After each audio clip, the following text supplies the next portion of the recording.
YCP ప్రభుత్వం గత 5 ఏళ్లలో నిధుల దుర్వినియోగం తప్ప చేసింది ఏమీ లేదన్నారు విద్యుత్ శాఖ మంత్రి గొట్టిపాటి రవికుమార్. తాము 6 నెలల్లో 12,500 గోకులాలు నిర్మించామని, వైసీపీ ప్రభుత్వం 5 ఏళ్లలో కేవలం 260 మాత్రమే నిర్మించిందన్నారు. బాపట్ల జిల్లాలో పర్యటించిన మంత్రి రవికుమార్ పలు అభివృద్ది పనులకు శ్రీకారం చుట్టారు. గోవాడ గ్రామంలో గోకులం షెడ్లు, సీసీ రోడ్లను ప్రారంభించారు. బాపట్ల జిల్లాలో 14.76 కోట్లతో 683 గోకులాలు మంజూరు చేసినట్లు మంత్రి తెలిపారు.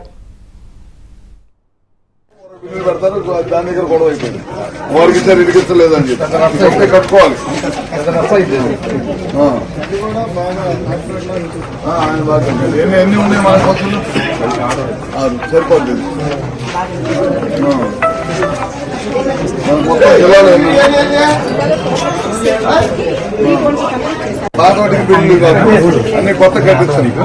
మరి పాత బిల్లు తెస్తున్న దగ్గర నుంచి ఎవరు కట్టడం 2 బిల్లులు పెడతారు. దాని దగ్గర